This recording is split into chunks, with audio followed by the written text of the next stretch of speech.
Amazing. Welcome, everyone. Thank you so much for showing up today. We have a very beautiful guest speaker who's going to be talking about Taoist arts, role of the courtesan, and jade egg practice. She is a dear sister of mine. I've known her for many years and have had the honor of learning from her and playing in different realms. But someone who I really, really admire and respect, and just is such a beautiful teacher and keeper of this sacred wisdom.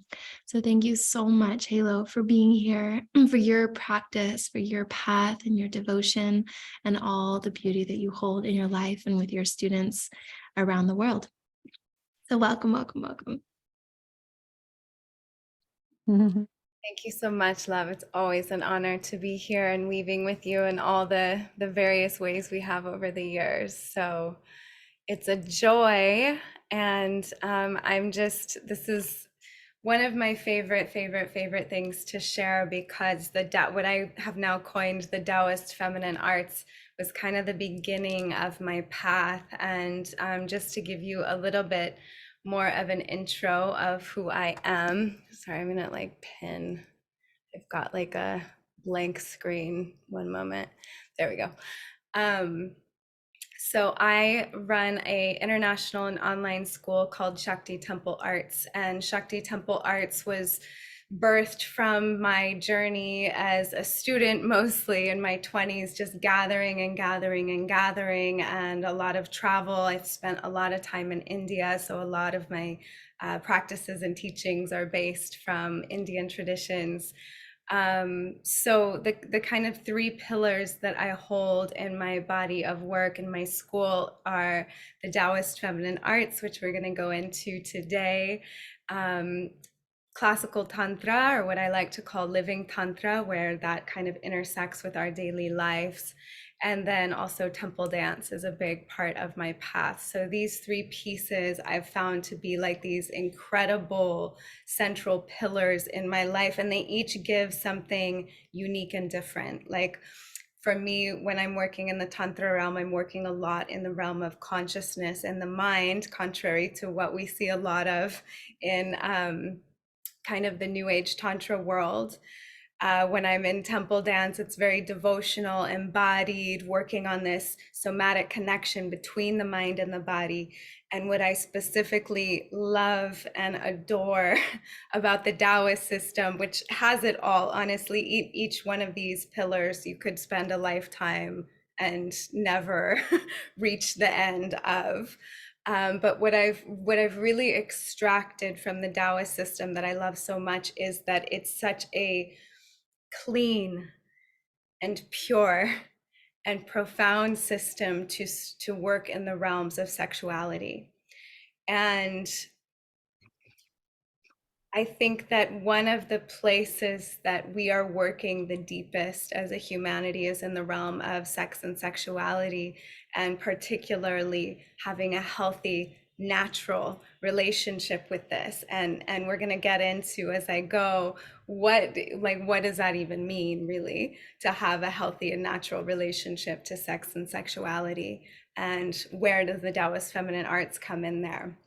So my history with the Taoist tradition, this was my first spiritual tradition. This was my first system of practice.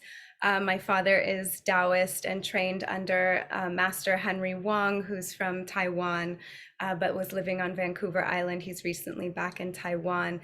And so I grew up with an Eastern tradition in my life. And when I started getting old enough, my father started slipping me little books on Taoism and this and that. And when I started getting interested in health and wellness in my teens, I really went to him on my own accord. He was never pushy with his practice. For the longest time, I thought my father was, kind of embarrassing, because we'd go to the park and he'd start doing Tai Chi and Qigong, and, he was the odd father where I grew up. But when I got older, it was like something in me was like, he's actually onto something. And so when I was 14, I actually started studying Tai Chi and Qigong with him. And so if you're not familiar with the Taoist system, you've probably at least heard of Tai Chi and Qigong. these are from very like quintessential practices within the Taoist system. So that was a system of practice I was involved in. It was the first times that I really felt energy, and I started to, like, I was already a very mystical being, but it kind of like bridged this gap in a culture and a society that wasn't bridging that for me. So I started to understand more about the energetic realms and the way that everything is interconnected and how important our communion with nature is. And um, eventually, you know, I was in puberty and that continued, and I got really curious about sex and sexuality, and I just had a wellspring like so many of us do when we're young. In those years of our life, I just had this wellspring of sexual energy I had no idea what to do with. And Mantak Jia's book came into my life when I was 19. And so I first started kind of like reading the book and kind of connecting the dots with what I already knew about the Taoist system, what I'd already learned from my father. And then, as grace always does, a teacher came into my life, and I started learning in the Mantak Chia lineage. And I've had several teachers in that lineage. One is Ana Marta Antunes, who's from Portugal. I actually met her in India, and learned kind of remotely with Saida Desalegn, who's amazing. And then have kind of over the years as a practitioner, gosh, it's been what, since I was 19, I'm 36, 17 years. It's pretty wild. So things have kind of arose, because what I think is so beautiful about these systems is there's a structure, and the structure points us to something.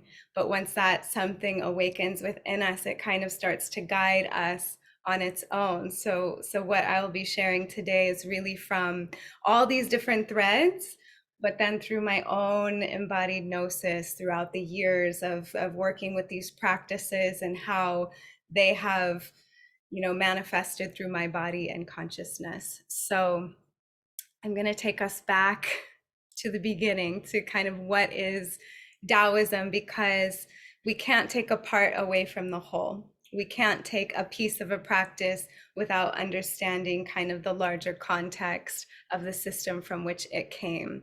And so we'll be talking about the jade egg, and I bet most of you here have heard of jade eggs and yoni eggs at this point, because they've become very, very popular.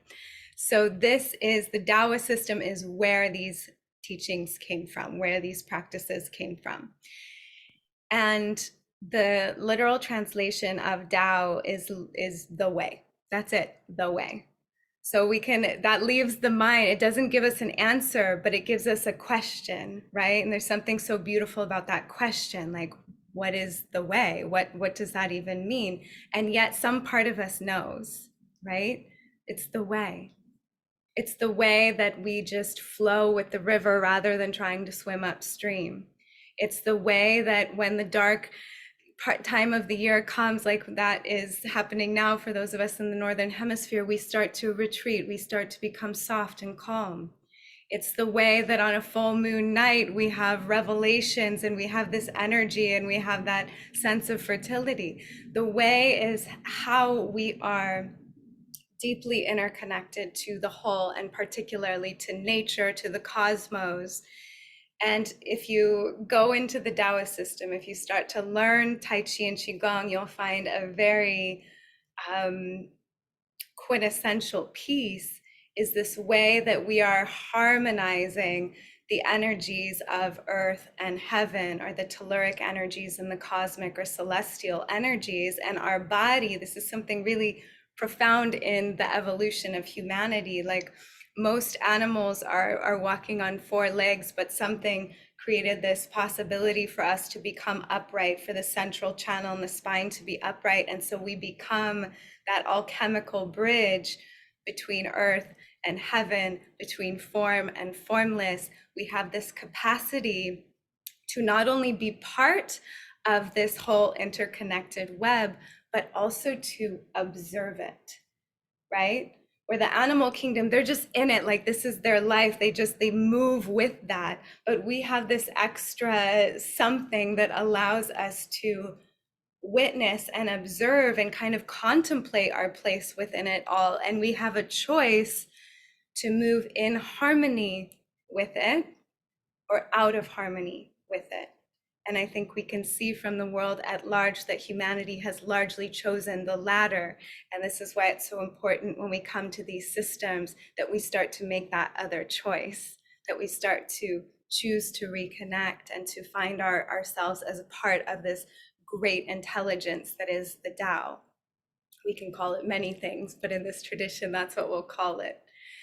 So Taoism and all the practices and teachings that come from the system, Chinese medicine, the Chinese medical system came out of the Taoist tradition. Like I said already, Tai Chi and Qigong, the I Ching, so even systems of divination came out of this, sexual energy systems. They left no stone unturned. The Taoists covered every part of existence because existence is complex and there's so many different facets, right? So how the system was born was really through exactly what I was just saying, observation. When we observe the stork lift its wing or stretch or sit in stillness, waiting for that perfect moment to strike, to catch its prey, this is the kind of thing that the Taoists were observing to start to, like, what does it mean if I embody the energy of the stork? What is it? How does it feel if I embody the energy of the leopard, right? There's an intelligence in everything that exists. And so in the Taoist system, we're very much working with that. As we go into the jade egg, we're working with the energy of the dragon, which we'll go into a bit more, right? So one of the things that most of us know about the Taoist system is the yin yang symbol, right? And we probably, I imagine most of you are familiar with yin and yang, but it's this interplay of masculine and feminine, dark and light, duality. But the yin yang symbol shows that duality is actually a whole, right? It's just our perception that makes it seem like things are separate. It's actually this cohesive movement of, we could call it time. And what we know from the yin and yang is that, I wish I had a picture, but you see that little tapered end. So it's like it starts from nothing and it becomes, it goes into extreme yang.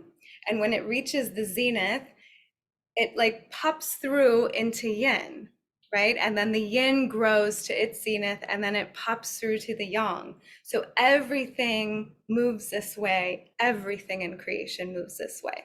This is why, that saying, it's darkest before the dawn, right? It's like the major yin point and then the light just faintly starts to come. And then it rises and rises and rises. And then it slowly goes back and then it becomes dark again. And then the dark gets deeper and deeper. And so this is the dance that we're all a part of.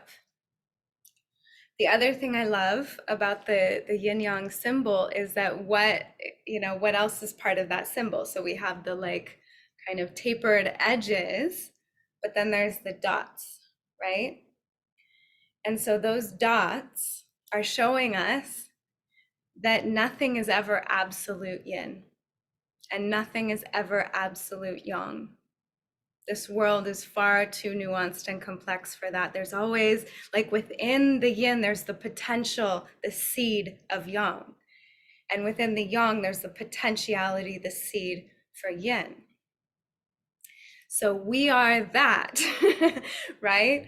And the goal through our practice and through our, sexual practices, our embodiment practices, our heart opening practices, our consciousness raising practices, we're just realizing the extent of our own capacity, our own limitlessness. And we might identify more with yin or yang, or somewhere else on the spectrum. That doesn't matter. We're a part of the whole. So wherever we identify on the spectrum, ideally we're expanding that range until eventually we are that totality, right? So the yin yang symbol teaches us that.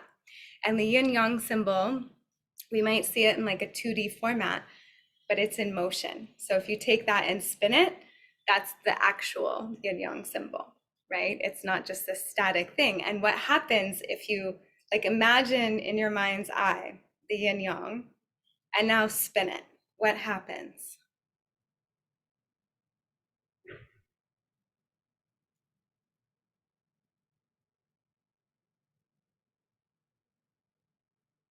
It blurs together.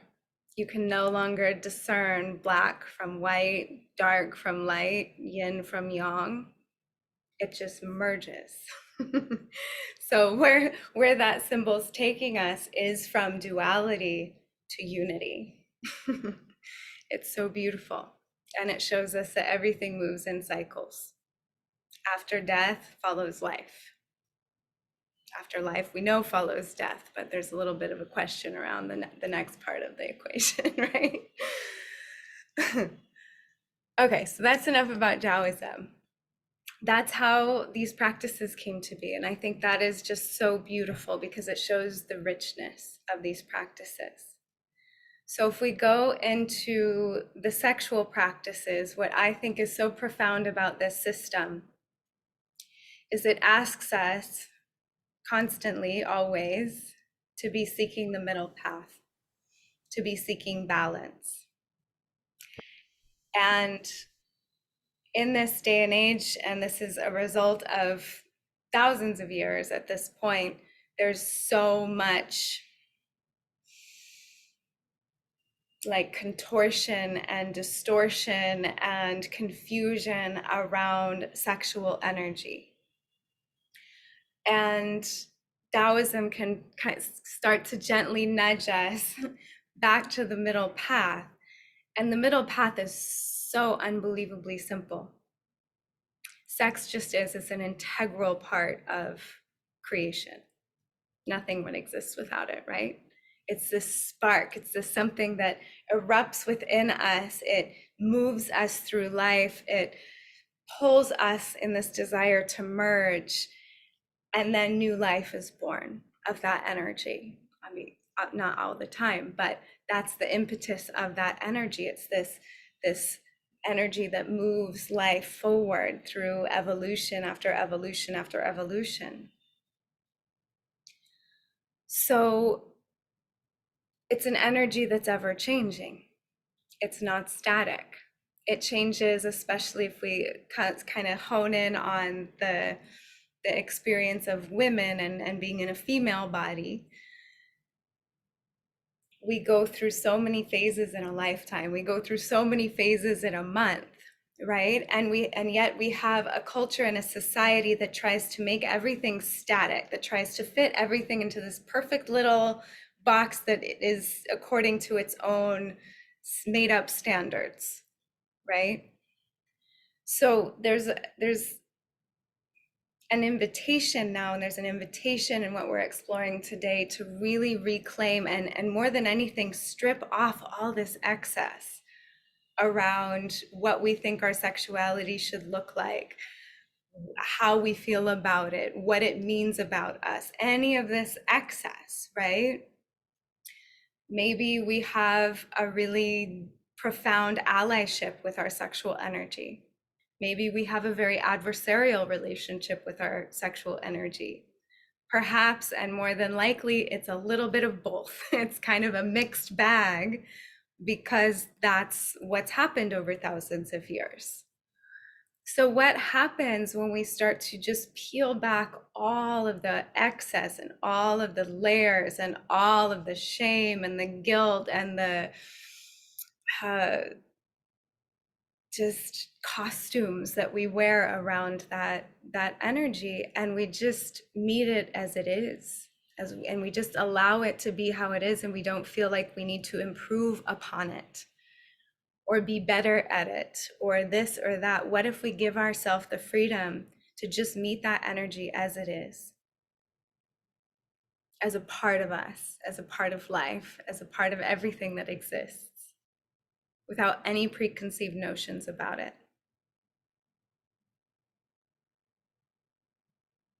It's a very difficult thing to do because there's so much there. And so what the Tao says is that as long as we're leaning into excess or deficiency, that's not it. And we have a culture that, in this weird way, rewards both excess and deficiency, right? Especially for women. You're not supposed to do this. You're supposed to be this proper being. I mean, look at how many countries in the world are still so suppressed when it comes to women and women's sexuality and sexuality in general, really. And then there's this flip side. And I think this one is probably, for most of you here, the more relevant one. And it's around this obsession with sexuality and the obsession with this kind of, I'm just going to say it how it is, this like male gaze that, because of patriarchy, and I'm not saying this like a bad word, but just a reality, a fact of where we've been for thousands of years now, patriarchy has created the mold of sex and sexuality in the West and beyond.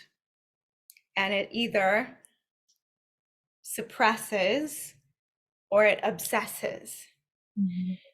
And where we are today, and especially in Western culture, we're more on the obsessive side of things, which is also a distortion, right?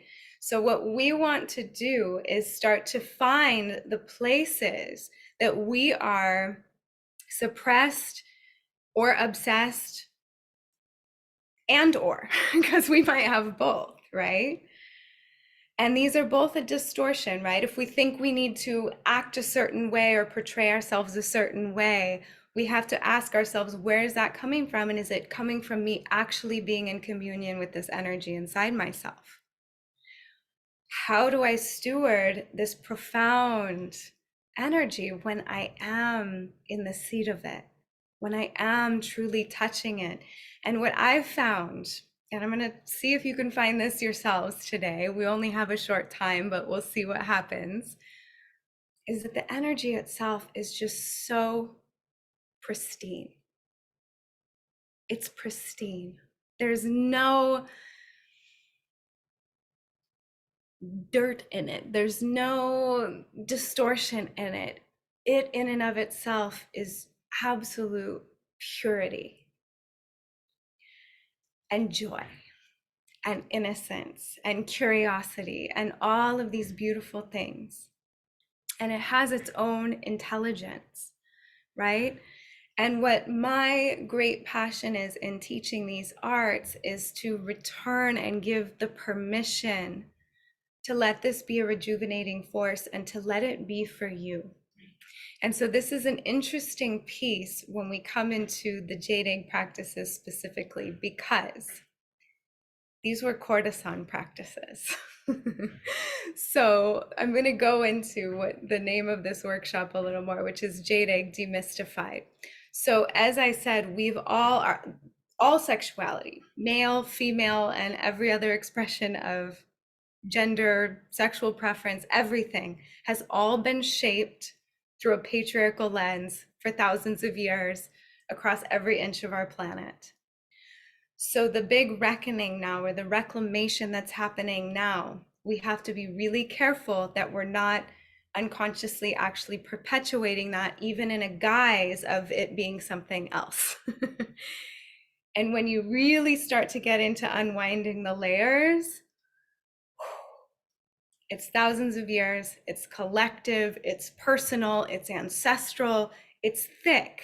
There's no quick fix. So whenever I see this marketed as some fix all perfect, it's not that. But it is an invitation for us to begin the journey, to start to soften the layers, to start to remove all the masks around it, to give ourselves permission to actually say, I don't even know what this energy is. It's like the Tao, the way. Do we know? No, it's constantly revealing itself to us in every moment. And that's the only way to know it. It's the only way. And when we start to trust this energy again, because we have been taught, think of the story of Adam and Eve, we've been taught not to trust this energy. So what happens when we trust that energy again? We move totally differently with it. Yeah. So this was originally a courtesan practice, a concubine practice in the temples of, or sorry, not the temples, the courts of the Yellow Emperor, it said. Now there's some speculation around whether he was a real or mythological character. So there's a lot of, we're not really sure where exactly this practice came from. And then there's also the reality that the Taoists were persecuted at a certain point and their texts were burned, and many of them had to flee China and go to Taiwan. So there could have been things that were lost during that time. These practices became very secretive. So in my experience and in my research, one of the few teachers who came forward with these practices was Mantak Chia. Now, the challenge with that is he's also a man. So we have an art form that was originally with the purpose to please a man that's now being taught globally by a man. And there's not anything wrong with this, but we have to question this when it comes to what's good for us in female bodies, how does the energy actually flow in a female body. I'm one to say that don't listen to any man about how that is. Don't listen to women about that, because we're wired completely differently, and the Taoist system even says that, right? So one of the things I want to say, first and foremost, when it comes to demystifying this practice, is that it is not I already says this, but it's not a one size fits all. And it's also not for everybody, right? It's not something that you would do daily because you don't want to create too tight of pelvic floor muscles. And we want to use this as a healing tool, not a tool to propagate the male desire and the patriarchal influence on sex and sexuality. And I see a lot of the teachings, what's being taught with this nowadays is a propagation of that. So we want to use this in the huge reclamation. And what is that reclamation exactly? It's a reclamation of the actual female sexual response. This is an anatomical, physiological thing. It's not some lofty concept we can't grasp. There's a way women's bodies work. There's a way women's energy flows sexually. And it's different. It's opposite of a man. And so we want to use this tool to rediscover and re-own, and as like a key that's going to help us unlock the female sexual response, right? And this means there's a deeper listening. This means we don't just put it in with this. We let it go in when it's ready, when the body is ready, when our physiological arousal has readied itself, right? We're not perpetuating premature entry. We're not perpetuating crossing our own boundaries or having our boundaries crossed. We're not perpetuating trying to create a tight pelvic floor to please our partner, because that will be harmful for us, right? So the deeper orgasmic states have to do with our ability to open and the muscles' ability to soften and open. Like, I know Rachel is teaching constantly about the rose and that ability for the petals to just bloom open. That is how the female sexual response works. So we'll go into some of the do's and don'ts with the jade egg before we kind of get into just a very, very small introductory practice. And there's just, oh gosh, it's so hard to know because there's so much to say on it. But I think what I'll say is this. I think we'll go into the difference between the female sexual response and the male sexual response, right? So a male sexual response, if we think of it as concentric rings, it starts here. This is why men, it's like there's an erection, they can be ready to go, right? And I am speaking just, I always feel like I should say this. I'm speaking from a very gender polarity binary lens because it's easier to speak that way. This applies across the board. But if you have a masculine sexual essence, it's akin to fire, which means it just lights and it's ready to go, and then it burns out. Which if we have sex with men, we know what that looks like. So it starts there, and then it ripples out. So one of the powerful things to do with a partner is, like, you can go straight to the cock most of the time, but then to start to like stimulate the cock, but then spread the energy throughout his body, like spread it up to his heart, because oftentimes the opening of the masculine heart is actually starts here, right? It's not as easy for them to access here. This is why it's a very different sexual response. For men, a sexual response usually stems from lust. Even if they love us, doesn't mean they don't. They get to love through the act of sex and sexuality. Okay, and this isn't all men, right? There's a spectrum. Like a more feminine man might be very different, but a more masculine man, that's kind of the way things tend to work. So on the female side of things, it's completely opposite. If someone goes straight here, what's our usual response? Like, no, absolutely not, right? It's a no.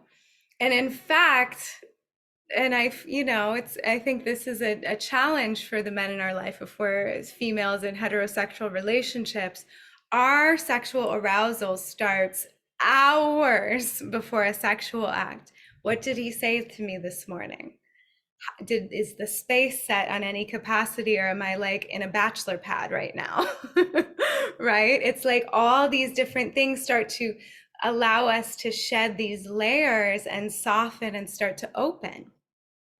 And then does he like kiss the back of my neck or come up behind me or brush my arms? Because that's important for women. It moves from out here, and this is the final destination, right? And so that's a necessary part. One of my teachers always says, like, once you're wet, wait longer. Keep going. Wait until you're like begging to be penetrated, right? And so we want to give that time, and we want to honor that that's just the way we work. There's no shame in it taking a long time, because here's the thing, the feminine superpower, we are water, okay?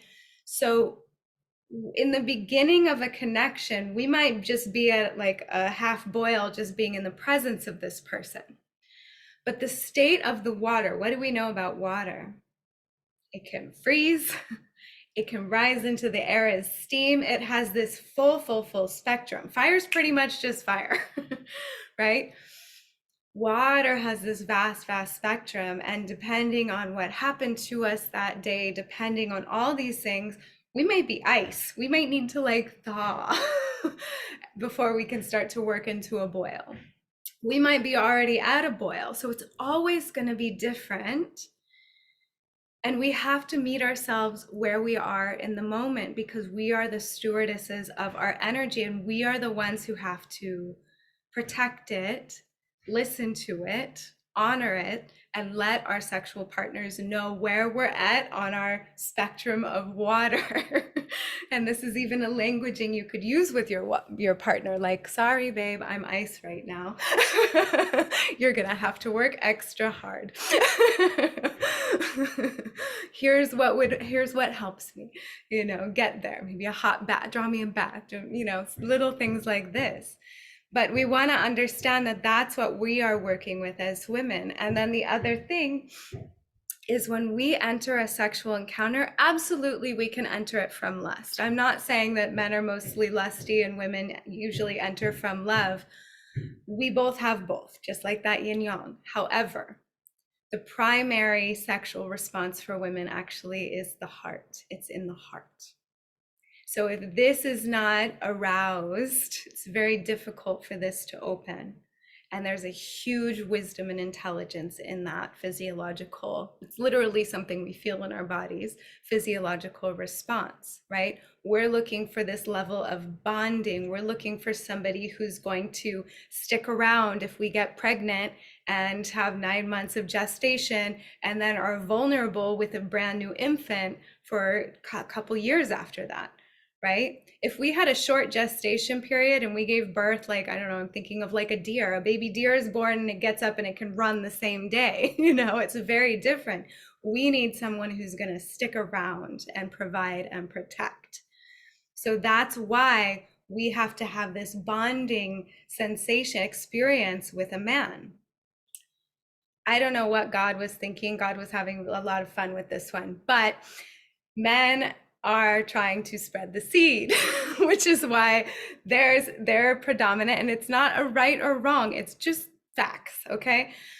They're looking to spread the seed, which is why many men, it's like they'll notice any beautiful, they might be a totally committed, devotional man in a partnership, but they're still going to notice that gorgeous woman who just walked by because they're designed to. That's their design, right? So they're moving from lust to love, and women are tend to move from love to lust, right? And so when we're starting to be in an intimate encounter, this is kind of the dance that's happening. Okay? So I think that's enough to say about that and keeping track of our time. A couple things I want to say before we go into just a very, very, very gentle, short little practice that you get to have for the rest of your life, hopefully, is that there's a lot to watch out for in modern day jade egg, yoni egg world, okay? Like I said before, this tool is not for everybody. And what I mean by that is if you suffer with hypertonic pelvic floor muscles, this could mean you have been diagnosed with something like vulvodynia or vaginismus, right? Like a seizing experience after intercourse or after penetration. This is not going to be a good tool for you. What would be a much better tool, I should have had it out, but is a wand that you can use to do sacred spot massage or even massaging yourself internally, right? That's going to be much better than the jade egg. If you use an IUD, you don't want to do any strong contractions with this because you don't want to dislodge or get that in something weird to happen with your IUD, okay? Other contraindications, we don't leave this in. This is for a practice, right? And so there's a lot of, and I'll admit I used to teach this way because I was taught this way, but as I've learned more and I've actually worked with a pelvic floor therapist, physical therapist, to kind of really dial these practices in, it's not good to just leave this in for multiple reasons. You can develop hypertonic muscles, which will not do for you what you want it to do. It will not increase your orgasms, lubrication, and pleasure. It will do the opposite of all of those things. So we don't just leave it in. And my recommendation, if you are curious about a jade egg practice, because there are huge benefits to it, would be to start with like a 15-minute, once a week practice, and then start to build up from there, okay? So you're gonna start really, really small and really gentle, and then you can start to build. Now, there are ways you can work more gently with the jade egg where you can do a longer practice, like once you learn what we're gonna do today with how to introduce the jade egg, you could do that and then go into a yoga practice, but not where you're like doing this the whole time, okay? Other things to watch out for. The best stone and the traditional stone and the only stone that the Taoists used was nephrite jade. That was it. And there was an energetic reason to that, but there were also very practical reasons for that. And that one of them is that jade is a very, very hard stone on the Richter scale, meaning that it's not very porous. So if you're using something like, I don't know what a good example would be, like soapstone, which is less so nowadays, but when I was first trying to find a jade egg, most of them were like these knockoffs made out of soapstone. And it's a really soft, kind of more waxy looking stone, but it can look like jade. And it's not as sanitary, right? It's a really delicate stone. It's very porous, so it can absorb bacteria and more difficult to clean. So you want to make sure it's something like jade. Other stones that can work are obsidian, rose quartz, anything in the quartz family. I would pretty much steer clear of anything else, to be honest. Anything in the blue or green spectrum that's not jade, stay away from. What causes those colors are heavy metals, and you're putting them into an acidic, highly absorbent part of your body. Acid dissolves things and then you absorb them. So you want to, like, minerals are composed of minerals and metals. So you don't want to just buy any yoni egg and start going for it. Okay, you want to do some research. What else? I think those are the main things, right? And then we'll get into how do we go about working with this in a way that doesn't perpetuate thousands of years of sexual conditioning.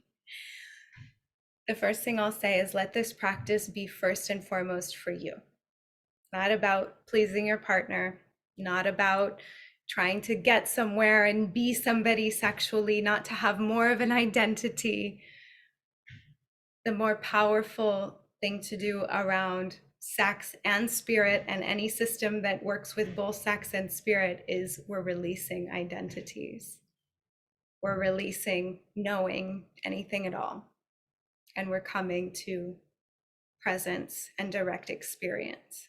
So I guess the other thing I would say around jade egg is whenever anything becomes very, very popular, we have to be careful, because this has been cut off from its home system. It's been cut off from a lot of context. And there's a high turnover nowadays of people teaching this practice who may or may not have real wisdom around pelvic floor health, around the system, around the kind of context, around the teachings. So I would say to be very mindful, if you want to go deeper, around what avenues you choose to do that in, and question everything you ever learn about this kind of stuff. Try it on in your own body and listen and trust yourself. If something doesn't feel right, you don't do it, because the last thing we need in this part of our body is any more trauma whatsoever. So if you experience pain with this, if you experience cramping sensations, anything like that, stop, release the jade egg, give yourself some massage and touch, and just be fully with yourself throughout the whole process. One of the things we want to avoid is abandoning ourselves when we're working with this stone. Okay, so with our last very little bit of time, we're going to go into just how we would start to have a jade egg practice. So you don't have to have an egg for this. You can do everything we're doing without it and just take notes. Or if you have an egg, you can try it. We're not going to put it in. If it goes in, that's fine. But I'm just going to show you how you would even start a practice. And I'll show you how to thread. Did I get enough? I think so. How to thread the egg. So what we want to use is ideally unscented, unflavored dental floss. And your egg might be different. It might be drilled vertically, meaning from the top down, or it might be drilled through the top. Okay. It doesn't matter, you're going to thread it the same way. And how I like to do it is I'll fold the string in half like this. And then I take the two strings and I put it through together. And now, if you're using one that's vertically drilled, you want to put the string in through the skinny part, the smaller part on the top, because this is the part that's going to go in, is the fatter part. So then you take the two strings and you're just going to see how I have that little loop. I'm just going to put them through that loop. Voila. And then I like to tie off the very end so I don't have two strings flying around down there. So just tie a little knot. I made this a little short. You could definitely, well, not definitely, you would want to make it longer than I just made it. And there you have an egg on a string. And of course, you want to make sure it's washed and clean and ready to go, of course. And you, of course, wash it afterwards. So just set that to the side, but have it close by. And we're going to go through this a little bit quickly, faster than we would normally do, just so we get through it. But how we start the practice, what did we learn about the female sexual response? Are we going to go straight here? No, we're not. We're going to take our hands and we're going to rub them together and we're going to generate some chi. And I'm going to teach you probably my favorite Taoist practice of all time and the most simple. It's called the inward smile. So you're going to bring a sweet little smile to your face and you're going to close your eyes and you're going to send that sweet, loving smile inward. Don't worry about what that means. Just do it. And then you're going to take those hands that you can now feel the chi buzzing and you're going to bring them to your breasts. And you're just going to start first just intuitively connecting with the breasts. And you're bringing that inner smile, so smiling to your breasts internally.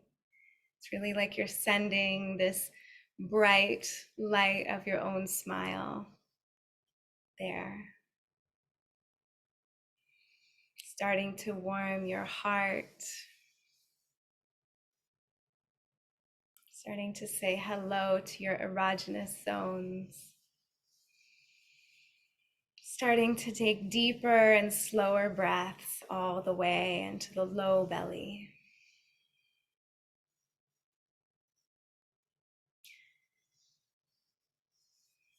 And we'll do a kind of proper massage. So I'm going to invite you to lift one of your arms and you're going to take your hand and it's like a scooping motion along this line. So kind of the fleshy part and scoop all the way to the nipple and smile. Smile is key. Brings a lot more energy, a lot more chi.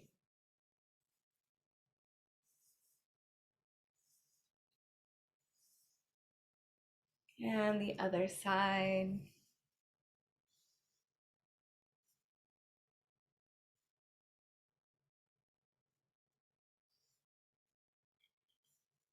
And taking both palms to the outside edge underneath, and you're going to, like you're pulling the nipples towards each other, squeeze and then release. If you have larger breasts, maybe a more gentle release. If you have smaller breasts, you can really just let them fall, and that weight brings some energy into the breasts.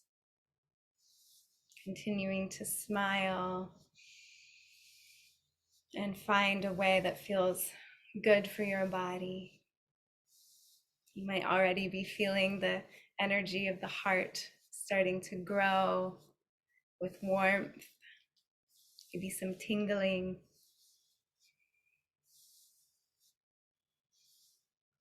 And then you're going to take both hands over to one side, one hand cups underneath, one over the top, and you're going to go opposite directions like this. Yeah.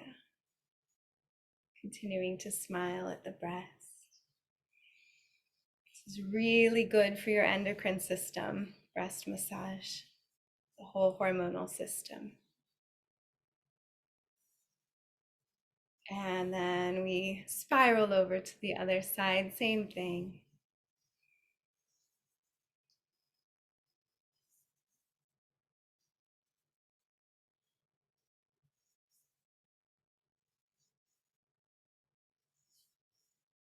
And then we're going to release the energy of the breath. So if we're holding anything heavy on our heart, so we're just massaging around the nipples, but we go down the center. This is the important part.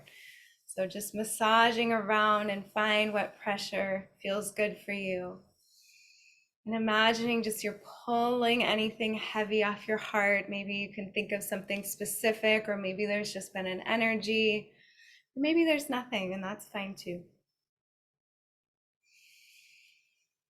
And we're going to pull out the nipples like we're kind of cleansing the breast. You're going to pull out and flick, and you can make the sound ha.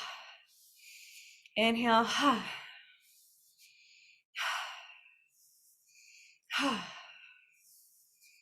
Ha. Ha. Ha. Last one. Ha. Bringing the hands back to the breast, and this time we're going to cultivate energy. So we go the opposite direction, up the center, down the outside. Smile to the breast and feel this good, pure, cleansed energy starting to build in the breast and the heart center. Deep belly breaths.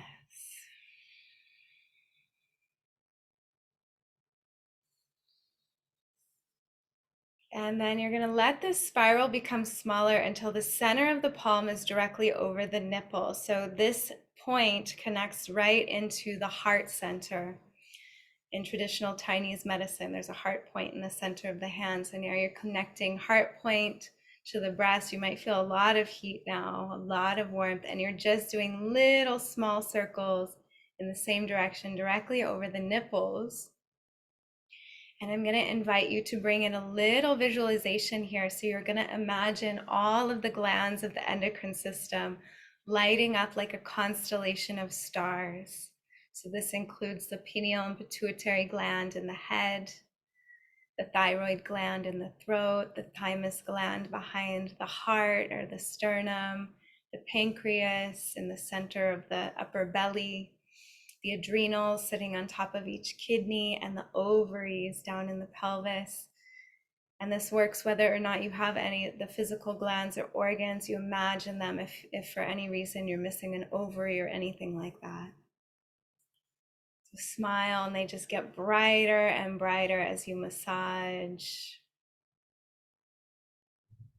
And now you're going to cup the nipples, take the nipples like this, and you're actually going to pull them out a bit. Inhale, imagine the fleshy part of the breast starts to expand with chi.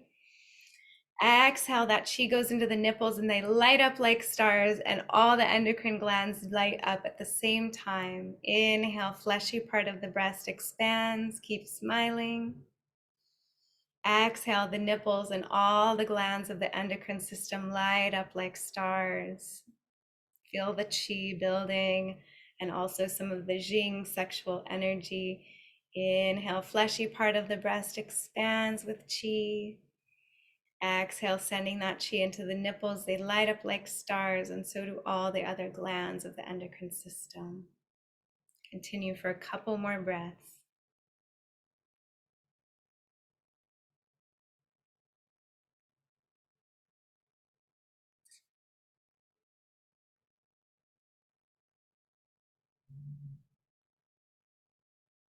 And then on an exhale, gently release and just hold the breath to complete with them.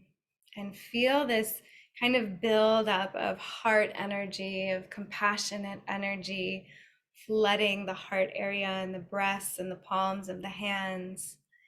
And we're going to take that, we can call it love as well, and we're going to bring it down the front of the body. You can trace all the way down to the womb space, and we'll start to massage going up the right side, down the left. Massage the womb space, and we're bringing that compassionate energy into the womb, and here it merges with passionate energy. So we have compassion in the heart, passion in the womb.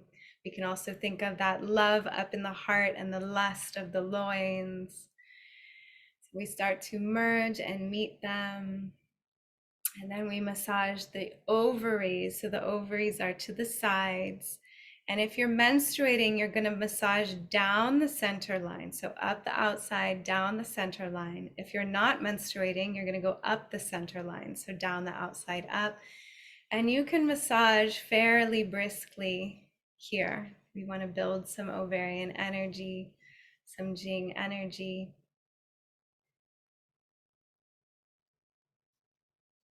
And we're smiling. Smile to your ovaries, smile to your womb.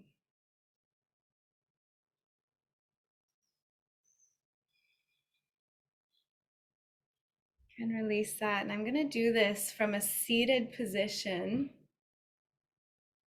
just so you would want to do this laying down, and you'd want to do this laying down with the knees up like that. Okay.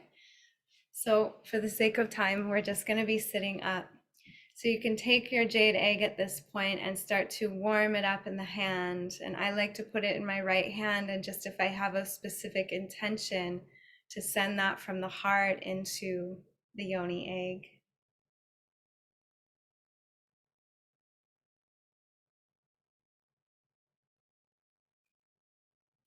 And then bring it to the womb, and you can actually start to just massage and let the stone in your womb commune just by rolling the egg across the womb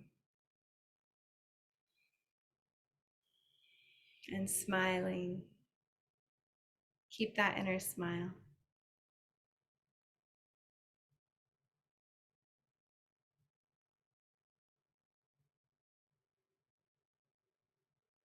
And you can massage, particularly if you go all the way down to the pelvic crest. That's where that bony part is, but just you're still above it.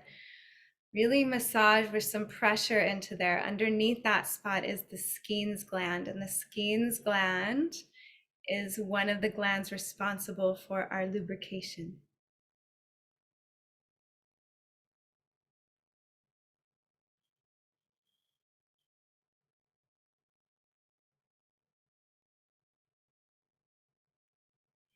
And then I want you to just set your egg to the side, or if you did decide to lay down, you can leave it resting there.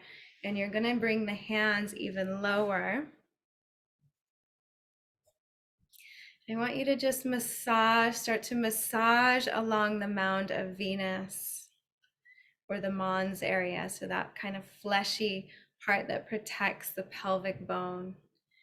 And what I like to do is I like to kind of do like a kneading movement, or even just circles, or kind of cat paws. Really just listen what feels good to you. But we're just starting to gently follow that female sexual response closer and closer in.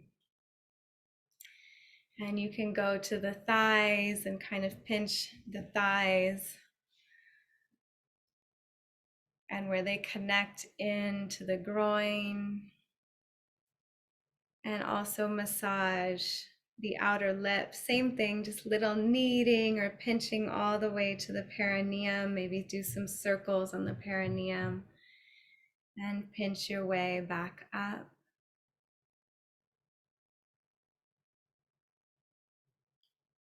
And if you're doing this on your own, you would do this as long as it took before you felt inclined to move to the inner lips. And then the inner lips, you're just going to give the most gentle touch, maybe up and down, just kind of tickling touch, just to say hello, maybe just a tickling touch around the entrance, just very, very delicate, just saying hello. And then when you're ready, I lost my jade egg. There you go. You can take the egg. So this is how you would start the jade egg practice. You're going to take it to the clitoris. And I like the drilled eggs because you can have the string. So again, remember, you'd be laying down and you're going to ring the temple doorbell, which is the clitoris. So you're just going to gently draw it up and down, and you're inner smiling and you're deeply breathing into the body. And you can even move some of that energy up the spine and then back down the front body. You can let some sound come. And then you do that for as long as feels good. And when you feel ready, when the body feels ready, the energy feels ready to go a step further, what you're going to do is let the egg slide down towards the entrance. You're going to go to the entrance and kind of cup it in there. I'm not putting it in, but there's that little kind of lip there, and you want to kind of tuck it into that lip. Okay, and you want it at an angle. We mostly know the angle of our yonis. So you want it at a good angle to go in eventually. Okay, and you're just gonna hold it there and you're going to breathe with it. And you're going to inhale and kind of gently, gently, not a strong contraction, draw up the yoni muscles. You're smiling. And exhale, gently push them down and out, almost like you're reaching to grab the egg. And then draw up and in, just very gently, micro contractions. If you want to do it a bit stronger, you can, but really just being gentle. And you're doing it with the breath. Inhale, draw up and in. Exhale, gently push down and out with the yoni muscles. And this is called sipping the egg. And you're just going to sip the egg.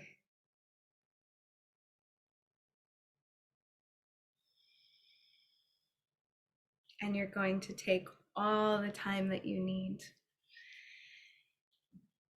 So this is an abrupt closing. Give your yoni egg and your yoni some honoring. Maybe hold the yoni egg at the heart and cup your yoni. And maybe just set an intention to really commit to arriving in that healthy and natural state of the female sexual response, and to be a steward of that energy in the way that she likes to flow.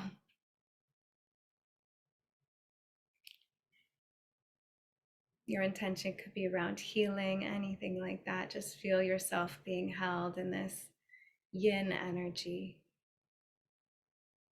that has no agendas, no pressures, no desired outcomes.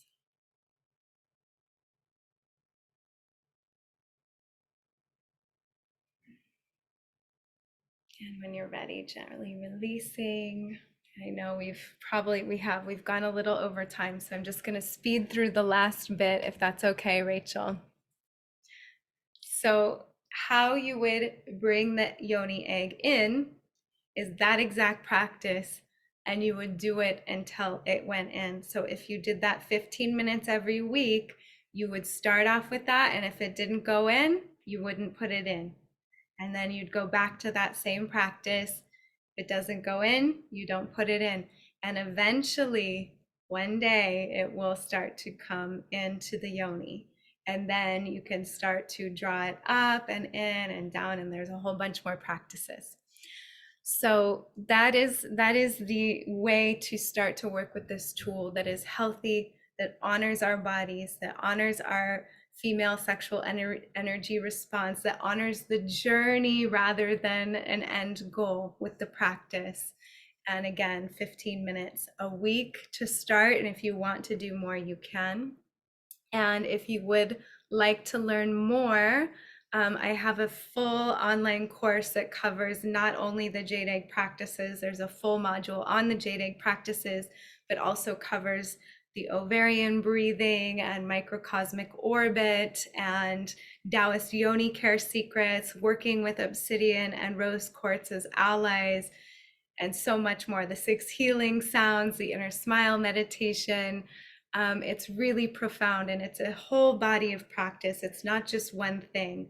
It's how it all works together in a context, and it's a lifelong journey. There's also a 5 elements Qigong practice in there, and my papa's in the course too, teaching Qigong. So I believe Rachel will send you, I'll give you all a 25% off coupon if you do want to go deeper in that. Yeah, and then I do live programs occasionally. I won't have another live program until spring of 2023. So that would be the good interim move.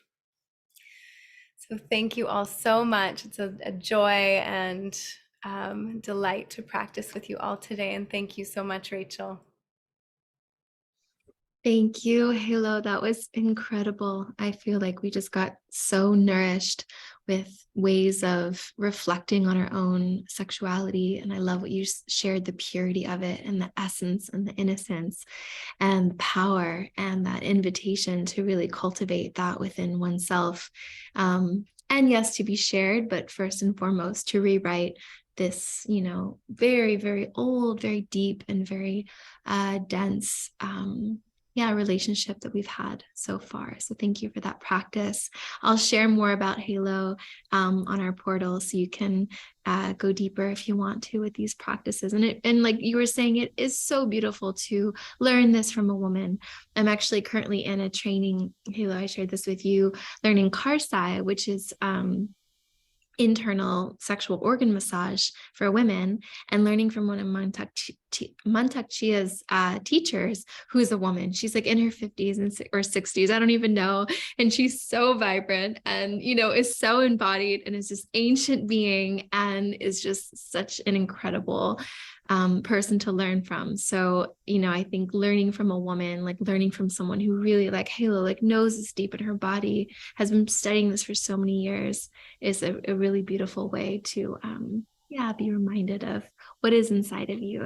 And yeah, we're still at the first part of our journey with Chalice. So it's like, okay, like touching this, accessing this, and then, how we move that energy into the world and into our lives in a rooted way is where we're going. So I know we both have calls right after this. So I will close that for now, but love you all so much. Thank you, Halo, again, and see you all so soon. Mwah. Thank you, thank you, thank you.